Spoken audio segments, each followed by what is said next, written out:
Welcome to the Boost VC podcast. At Boost VC, we are the accelerator that invests the first $500,000 into sci-fi tech startups. And this show is all about talking to investors and founders to dig into the latest topics around sci-fi tech and building great companies. I'm your host, Adam Draper, founder and managing director of Boost VC. Are you ready to rock?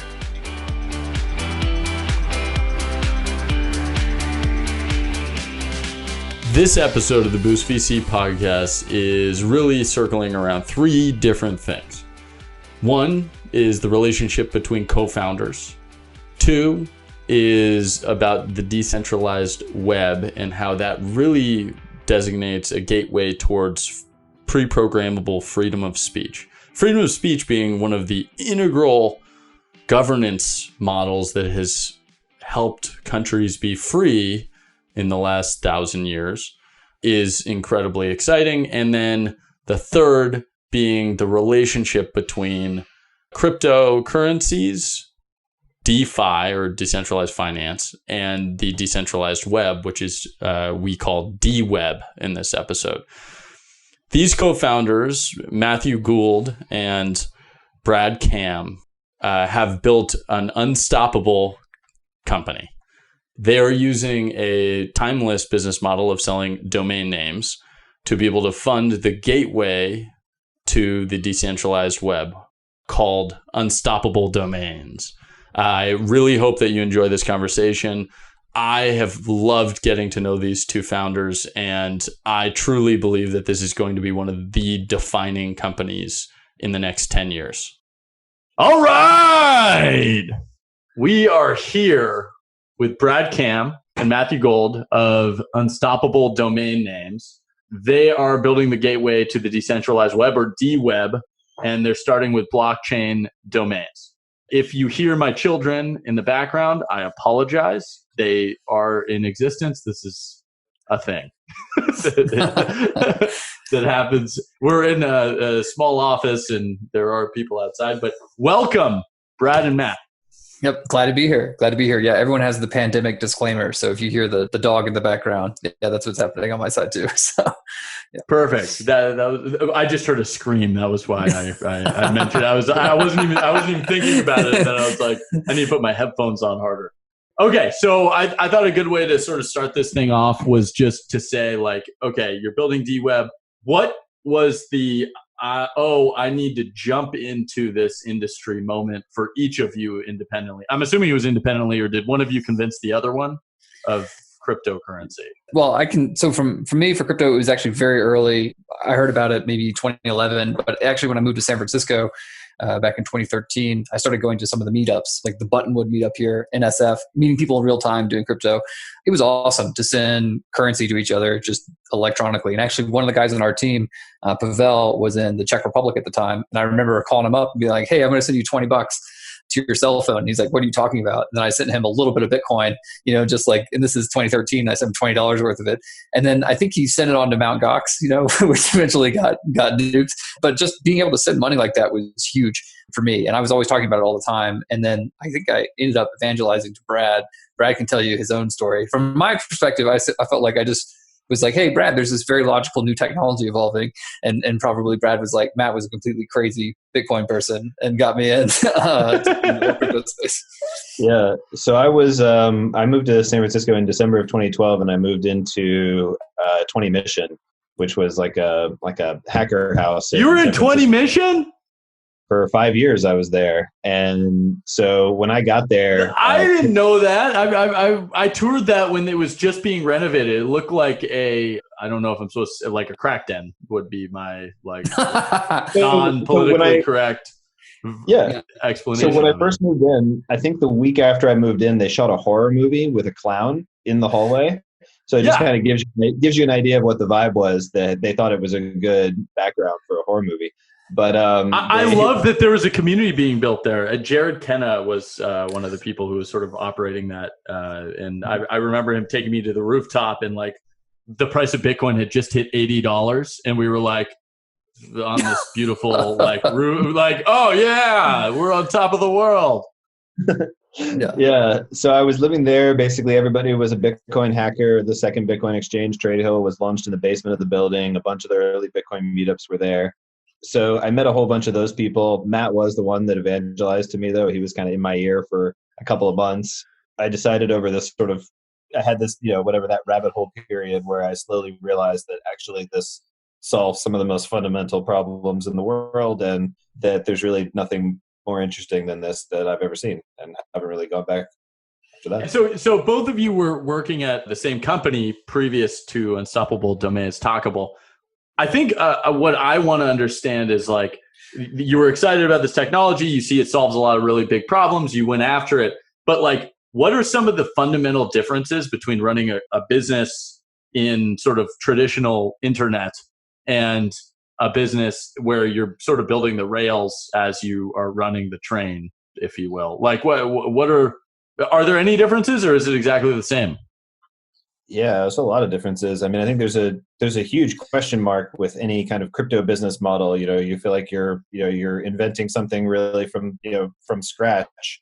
Whereas I think with an enterprise SaaS business, there's a lot more clear, like there's like a playbook.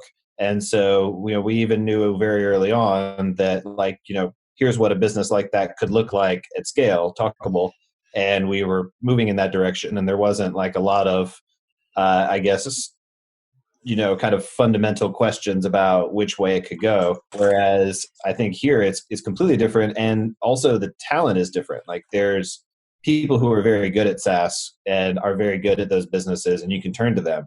In this world, there's not experts yet. Because there's no. Well, I go to LinkedIn a lot. And I see a lot of blockchain experts though. So what does that mean? It means beware. Yeah. Very, very cautious. I would add to that, like one of the things here that's maybe, it's true in regular business, but it's like even more true so in blockchain is how important it is to be able to tell your story, because you have to be able to explain your product, right? So most people, when they're buying traditional SaaS software, like they understand like, okay, yeah, this is software to help me run my, marketing analytics. So they have a general idea of what it is.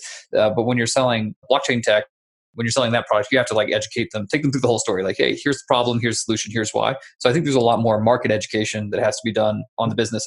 That's and how expensive do you think that market education is? That's the thing. To give sort of more clarity on that question, I feel that the difference between almost any new technology adoption and like from whether it's VR, crypto, whatever the next thing is, it's actually not even the technology exists, right? Like it exists. Yep. It's this education piece. Like what does that take to change? Persistence. And like you just had, like there's no magic bullet, and you just have to keep coming back telling the same thing. Also, you can build hooks into your product, which are very helpful, right? So if you do good product design, you can assist yourself, and you really start winning when your customers or your communities start advocating your product for you. And this is what you've seen for all successful crypto products so far.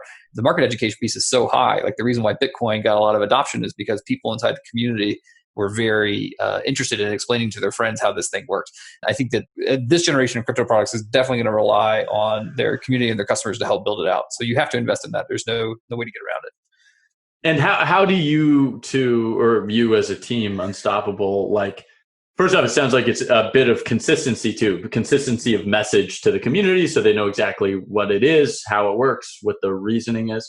But then how do you invest in this community? Like, what are the things that you do in order to make this moat, this community moat? Well, I can take half of that. So part of that is like product exploration, right? So we try to put out examples of ways to use this in your real life. So recently, we announced decentralized chat. We actually built the first version of this chat protocol and then put it online so our users could actually get in there and use it. And then we had our community support team and also team members in there talking with other people who had bought their blockchain domain name. So it's like, this is like taking the user all the way to the end on the product, on experiencing it. We're also helping some companies build their websites. So we have a couple of really big websites out there, like Kyber.crypto is up. We have Switch.io, which is a DEX. So we're helping these first few hundred companies get on and actually take it all the way to the end so that people can really experience it on the product side. So I think that you have to take the extra step, not just to build. You can't just build it and they'll come.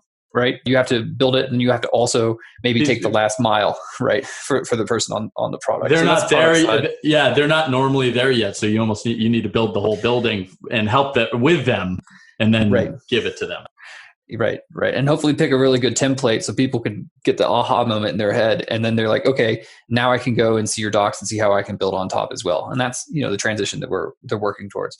And Brad, you're much better to answer how you're tackling this from the market education side. Well, that doesn't have to do with product. I think the in crypto communities are extremely powerful. And that's really what's driven, I think, almost every successful crypto project is a passionate community that is growing and evangelizing and organizing. And I think the same is true for something like what we're doing. I think we've got maybe almost 8,000 people in our Telegram channel, and that has continued to grow. And that's continued to be a place where people are hanging out and talking about DWeb and talking to each other and meeting each other and coming up with ideas. So that's been an area that we've invested a lot in, is trying to have a community that is able to share ideas with one another. That core concept of build this community over time is the key to a successful crypto project. And I think one of the reasons why it's so important in crypto is because it's about the future. Right now, this stuff, we're still in early days, but it's really about what kind of world we can have if this kind of technology succeeds. And people really care about that. So people are very philosophically motivated at the start and trying to work towards this future. So it has this kind of hopeful, cooperative element to it that I think it's really exciting. And I think it's what drew me to crypto in the first place. I think it's what draws a lot of people.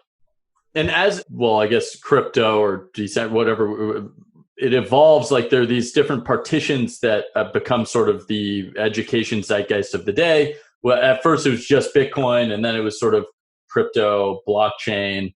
DeFi is sort of I would say, very popular term right now. And you are exuding DWeb as sort of the thing that Unstoppable Domains is building out. What do you see as sort of what is the DWeb that you're trying to build? Like, what is that? So the DWeb is a internet where users are in control. And the current internet has companies in control. GoDaddy can take your domain away from you. Amazon Web Services can turn off your website hosting content, etc.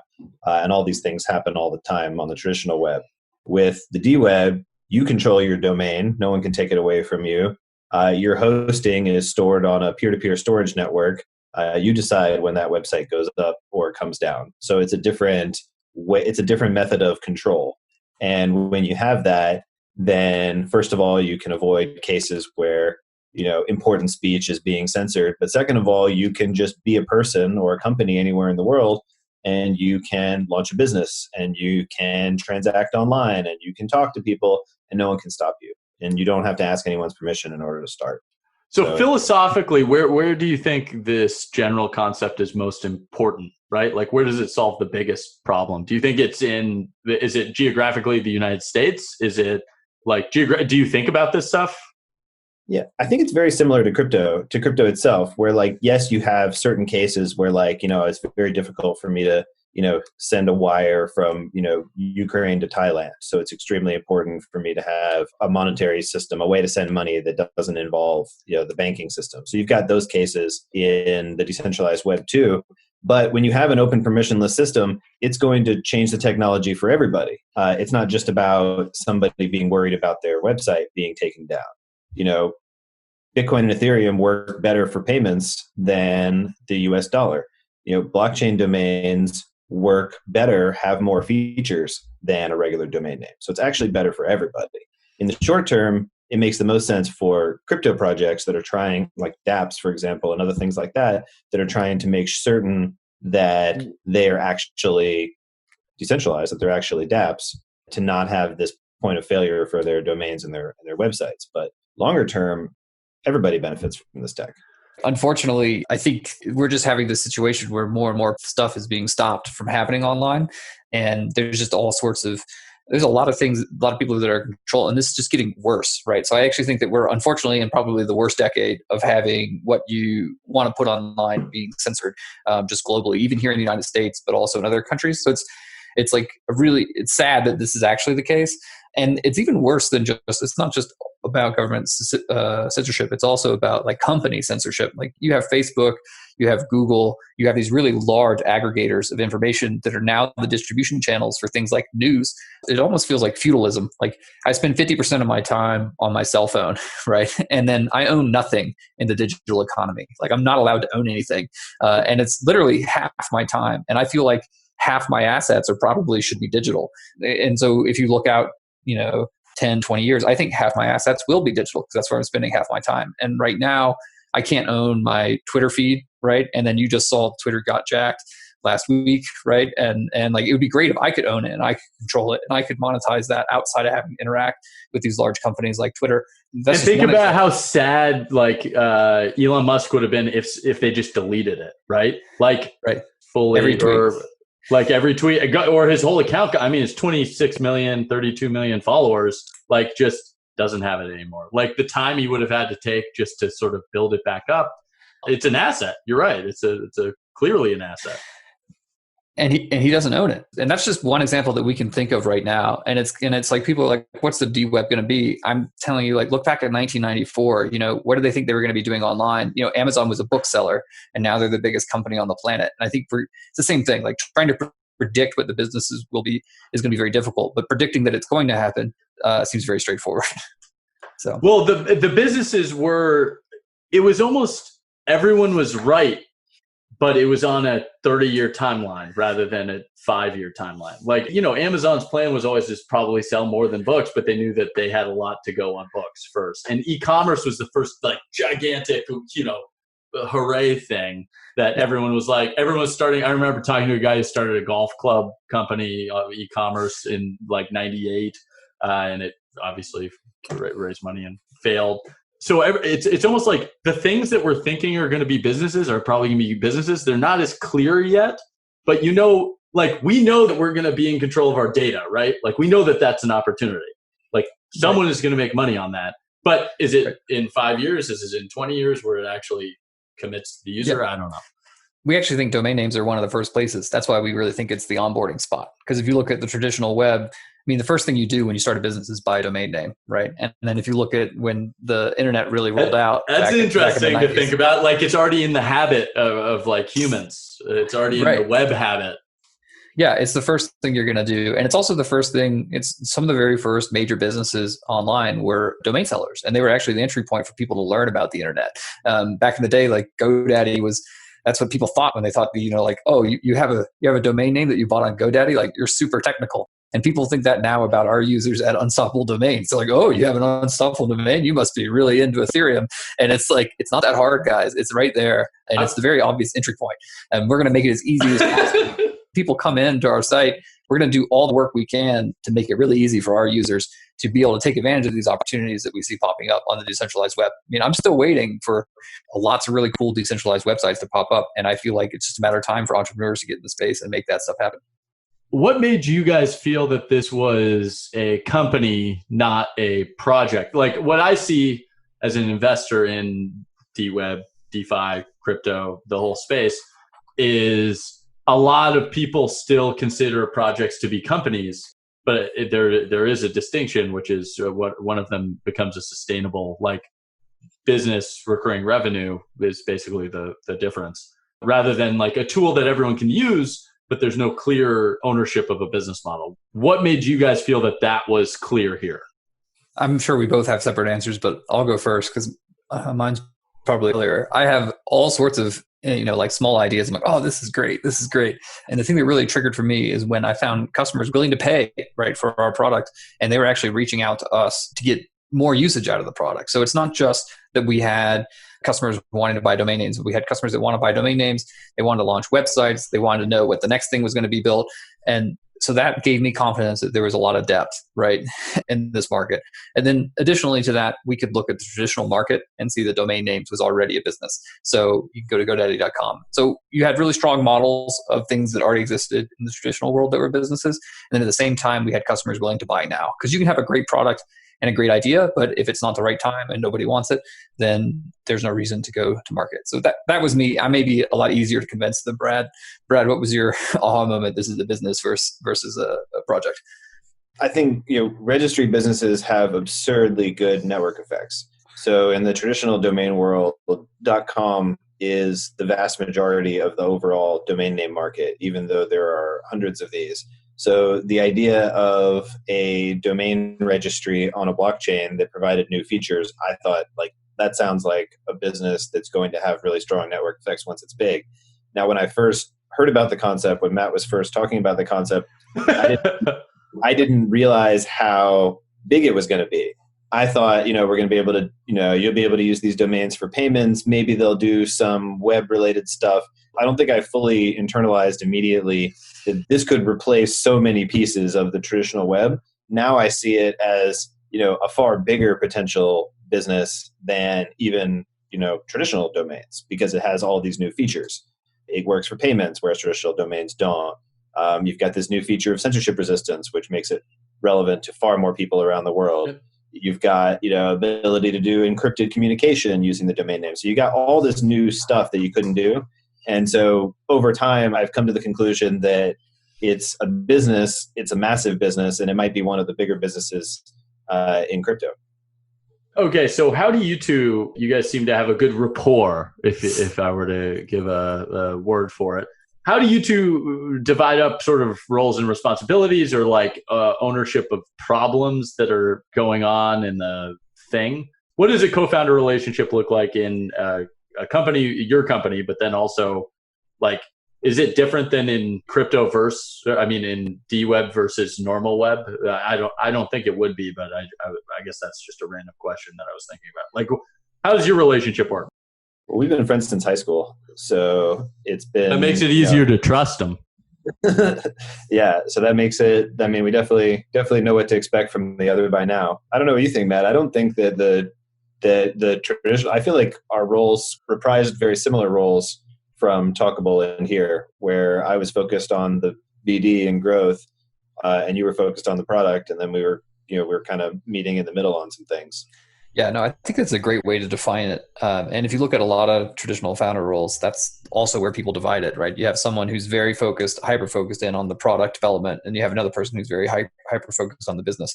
So I think it's just like a lot of other startups, or most, and I also think it's a very clear division of labor. It's very easy for me to know, I don't need to be involved at all in that business development deal. I'm not going to add really very much at all, except if it's some questions about how the product may interact with each other. And then, Brad doesn't find a need to come on the stand-ups in the morning, right? Because let's make sure that I'll make sure that the product works and that it meets the functionality that's required by the business. And then I let Brad go out there and sell. It seems to work. So it's just, you've known each other since high school. So the trust system just is there. Yeah. Do you guys battle at all? Is there battle royale every once in a while? Absolutely. It makes other people uncomfortable sometimes. Brad and I love to argue. So if we disagree on something, we like to dig in on why we disagree. So other people on the team, they learn that actually that's us communicating. So at the end of it, the end of the argument, I'm like, all right, you won. Or he says, oh, okay, you won. And then we're done. But while we're at it, we go pretty hard. And to be honest, you need to be blunt about what you believe, right? Especially when you're early, because you don't have a lot of time to be wrong. And in fact, you don't have any time to be wrong. Or maybe I should say that you want to be as wrong as fast as you can so you can get it right as quickly as you can. So we try to we'll go at it. We've already gone at it at least once this morning. It's 10 a.m. Right? It's literally, it's at least once or twice every couple of days. So it's pretty frequent. I think, it's very easy to work with Matt because I think we're very similar in this, where we like to debate hard, but there's not really any temper, or it's not an overly emotional thing. I can't remember us ever having a fight, even any point in the past 20 years, actually. Maybe there was something, but I can't think of something. The way I describe healthy founder relationships versus unhealthy is actually that when you fight, so you're going to fight. Founders, everyone's going to fight at some point. But founders who are unhealthy, they fight each other rather than what the future of the business is going to be. So the reason that you're battling, right, is because you want to make Unstoppable better. You're not saying you're an idiot. well, maybe you are, but like, you're not saying you're not saying you're an idiot. You're saying like, no, the way we need to go is this way, right? Like, that's the thing. And so I think that it makes it it's not a personal attack. Like, it's that Brad is trying to be the best and you're trying to be the best for what Unstoppable is going to be, right? Like, that's it. Yeah. It's basically the fight is over the idea, right? And not over the person. Yeah. Who has, like, there's like there's no ego on it. In fact, it's not you're ugly. It's yeah. And the other thing is, I guess, so we like to do things at high frequency, right? And that means everything. Like, so like we like to launch a lot of things quickly because then we get more feedback. And so we have enough like times where we go at it, where we're disagreeing on the direction of the business. It's not like a once a quarter, we don't bottle it all up and then just have one big fight at the end. It's like, we're literally arguing over every point every day. And then I have wins and he has wins. And it's great because I can look back at some things that Brad has suggested. And it's like, wow, that was really the best way to position the brand and to go to market. And, it's small things and it's also big things that help improve the company. I mean, we've changed our name. Unstoppable is a much better name than our previous name, which will not be named. And who do I have to thank for that? Because I love Unstoppable. That was a team effort, several hundred submissions, right? Like, I mean, it was every Friday. We literally would take the afternoon on Friday and go to lunch and we would just write down more names. And like, it got exhausting after about 2 months, but it's totally worth it. And all those conversations were very heated and like, look, we have a name that resonates with our customers because we did that. And there's just so many decisions like that. And I like it because I can look back and like, there's at least, 1 or 2 decisions from Friday last week where, Brad won the argument and they were the better decision. And I can already see that. So that high frequency is also right. It's also important. You also know where to compliment each other, which is good. Yeah,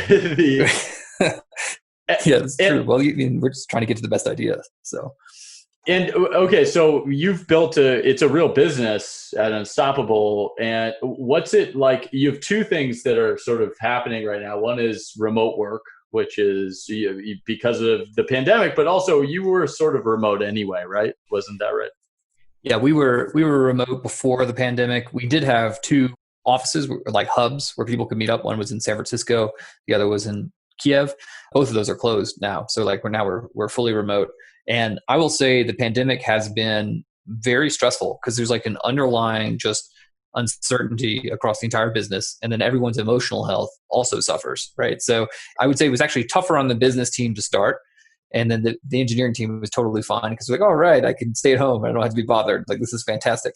And then now you're starting to see some things happen on the organization level, which make it harder. I actually think that remote work is a lot harder for managers and it's a lot easier for individual contributors. So we're seeing that as well. So like the management workload is 30 to 50% more. And now the individual contributor, they don't have to commute or deal with because problems. You have to, as a manager, you have to have sort of new processes to be able to dictate your management, and you have to sort of invent new ways, and you have way more probably.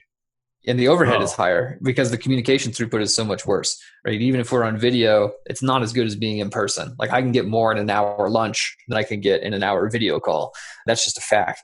So I think that like people are underestimating the management burden from remote work, and you need to invest heavily in tools. So we're looking into that and spending where appropriate to try to make those better as well. So haven't found a magic bullet yet, though. I'm still impressed by companies like GitLab, right? Honestly, people who have thousands of employees, 100% remote. I mean, it's tough, and it's not by accident. It's not you just let it happen. You have to work at it.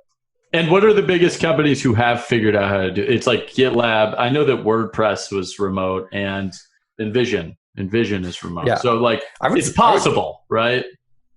It's possible. I would say GitLab, if people are looking, that's where I go. I go and I read their stuff, and they're very open about everything they do for remote work. And I find their advice to be really good. So that's my favorite company to go look for when I'm modeling myself. On that concept of remote hiring, I feel would be for me personally, would be one of the hardest things. I haven't needed to hire in this world of remoteness yet, but that would be really, really difficult for me because I love being near people and sort of feeling the energy. What have you guys done that is different about hiring remotely? Like how do you think about that? How do you pull the trigger on someone? Right. So we've been very fortunate that right now we're mostly, up to, we just crossed over 20 people recently. So it's mostly like engineering hires, and then it's in network, right, on the business side. So we're just about to start crossing that chasm. Yeah. Going from 20 to 100 over this next 12 months. that's when we're going to start running into the problem that you're describing. We're putting in a lot of process in place to make sure that it's standardized to go through the remote interviewing experience. And then we're also going to just invest more time in it. So Brad and I sat down actually just last week, and we were like, we need to commit 15 hours a week to hiring, which seems like an incredible amount of time. But, when you're growing the team, when we're trying to go from 20 to 100 over the next 12 months, I mean, we just have to. There's really no way to get around it. So like I was saying earlier, more work for managers, like more work for C-level employees to do this. So we're just throwing time at it right now. Hopefully there's a better process. But for now, I think that's what you got to do. I mean, I guess you guys started remote where you had people in the Ukraine and in San Francisco as hubs. And so like that hiring process will be pretty refined because you were almost remote first, even though you two were generally in the same area, right? So like engineers in Ukraine were meeting our CTO in person. And I think actually still are. Maybe I'm not exactly sure how they're doing it right now. So there's always somebody was meeting them in person. We were meeting the Ukrainian team over video already. So we've already had this experience of having, our process for onboarding people purely over video. So it's almost there's hiring, onboarding, and then management. And like those three things sort of shift in different ways based off of literally not being able to see people in person. Yeah, it is. It's a higher burden on managers. I think you're right. I mean, you're right. I was trying to put it through my own system.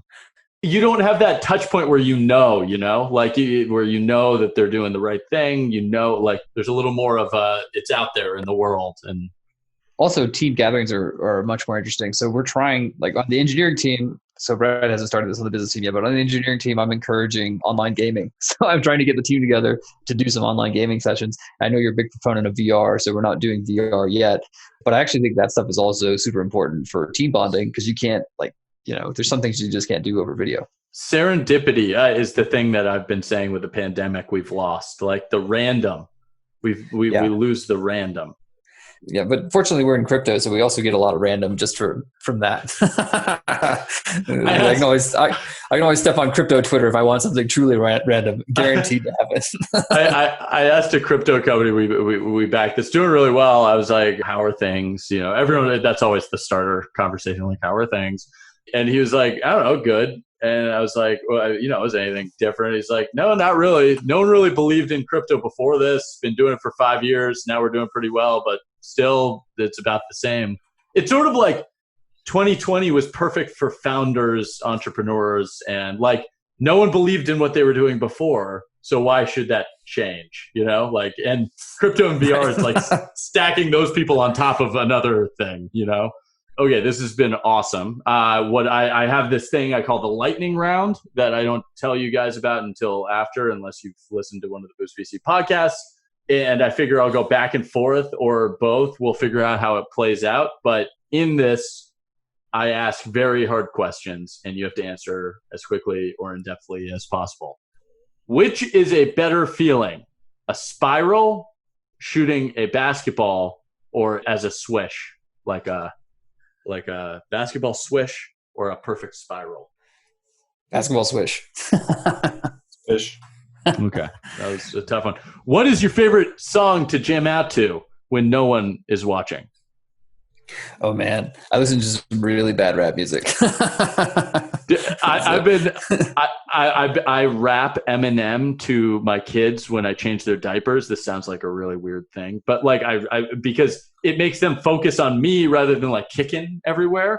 And so I rap. And the funniest thing is that now my 3 and 6 year old both know a couple Eminem rap songs without the bad words. So it's like a really funny thing that's happened. So, but really, recently we've been jamming out to East Side, which is the country version by Dylan Scott. I recommend it.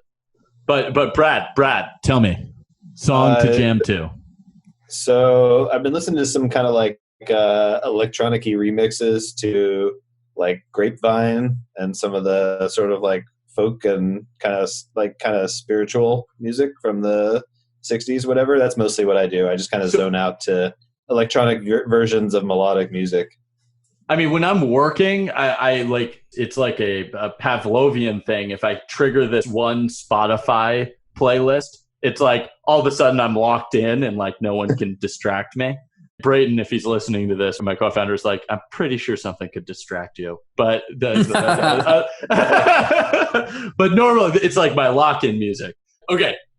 You can ask one person one question. What person, what question? And they have to answer?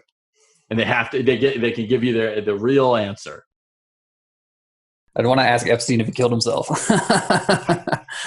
feel like I already know the answer to that one.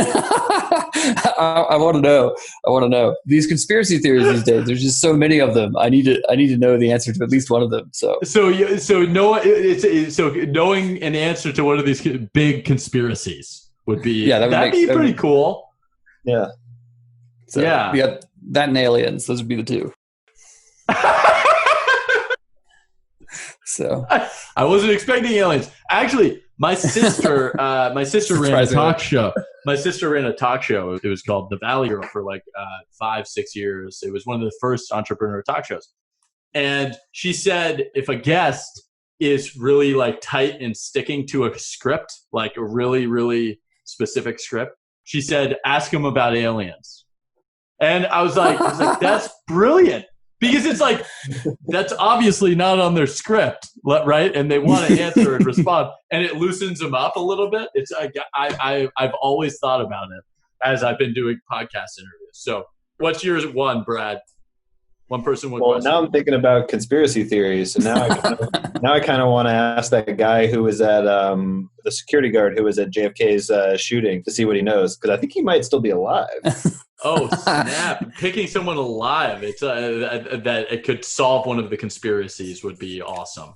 Yeah. And yes, that would be a big one. That would make people rethink things a little bit probably about history. Yeah. So okay. We're long on conspiracy theories here. Well, yeah, we think they're super entertaining. Well, you'd be surprised how many people on this show probably think the same. So we're all there. Okay, I have two more questions. The first is two people in the history of time that you would want to have dinner with. Same, it'd be your meal. Who would you want to be at the dinner? So it's you and two other people. Wow. Okay, so like one of them alive or dead. It's just history, like all of history. Definitely dead people at my table. So I'm going to go with Abraham Lincoln. There's a good one. And then whoever the guy was that invented the alphabet. So we actually don't know who that guy was, but he just must have been like on another level of like, because imagine before we had the alphabet. Well, I like the coordination between Abraham Lincoln and alphabet. Yeah, exactly. It'd be an interesting combo, you know? Yeah, it's like some guy from the Stone Ages and then Abraham Lincoln at the table. Yeah, I think it would be good. I'd be interested to see what goes on there. Brad, what's up with you? I think it would be really cool to, if humanoid counts, I think I would be really interested to hang out with a Neanderthal and a Denisovan, which is like one of the other, human subspecies from like 30,000 years ago. So you're thinking of taking one of the, you want to take the real postcard of the like evolution of man, like from the side. You want like the scaling up where it's like, now I'm a human. Well, I think it'd be cool because we'd have different perspectives. I could give the Homo sapien perspective. They could give the Neanderthal perspective versus the Denisovan perspective. Now, there's like a little bit of guilt because the Homo sapiens won. So I don't know exactly if they'll be uncomfortable with this. Well, you don't need to disclose that information. You're just like trying to get all the data. You don't need to tell them that we won. That's a good one. I could do the history one all day just because there's so many. There's just so many people. So also it's about figuring out what a good combination would be, right? Like what would be a good like fit on that dinner table discussion. Okay, last question. What each individually have to answer it, and you might know each other's, but you might not. Which is, what is your definition of success? All right, who's going to take this one first? So my definition is world impact. It's like you know it when you see it.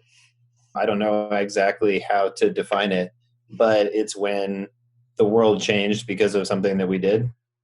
And so, I mean, this is context dependent, obviously, because I have like personal life success. But for unstoppable domains, I guess more directly, I would see success if people are using crypto and blockchain domains in their everyday life. And this is, 10 plus years from now. I want to see usage of the things that we're building. That makes me feel good. So that goes along with the world impact. And you mentioned that there's like a personal. Is it different than the? Yeah, I'm a big fan of personal meditation. So like the way that you feel happy every day is just to feel good about yourself. Like take it in, breathe it out. And you don't have to take things too heavily inside your personal life. So in the business world, I love to fight and win, and I love going on the battlefield and then leaving absolutely everything on the field. But when you come off the field, it's good to just feel centered and comfortable where you are. So it's very, I guess, stoicism. I'm a big fan of that. I don't need a lot of stuff to feel happy in my personal life. I just need to have my family and the people that I care about, and then the ability to do. And Brad. Yeah, and Brad. Yeah, Brad, yeah. Have to have him there to keep me sane. Yeah. Hey, well, thank you so much for being on the Boost VC podcast. I've loved talking to both of you. This has been so much fun, and yeah, you guys are going to crush. So this is going to be amazing. Thanks. Awesome.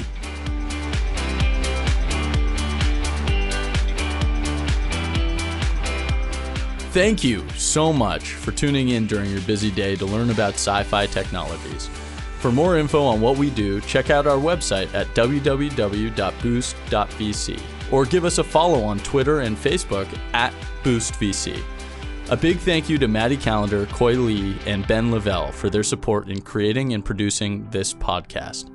A musical thank you to Mellowdrive and their AI composer for our amazing intro and outro songs. If you need music for your digital content, check them out at mellowdrive.com. Lastly, thanks to Tim Hollowell with the podcast group in Washington, who did an incredible job mixing this audio. Boost VC is all about helping amazing sci-fi tech succeed. If you have an idea you think we should hear, get in touch with us at boost.vc/contact. And make sure to sign up to get notified when applications open for the next Accelerator Tribe. Also, we love to hear from our listeners. So rate us and drop us a comment on whatever streaming service you use. We would love to hear feedback. That's it for this week, and unfortunately, we don't have enough time for Mark Zuckerberg. But be sure to tune in next week when he's available. This is Adam Draper signing off. Pew, pew, pew.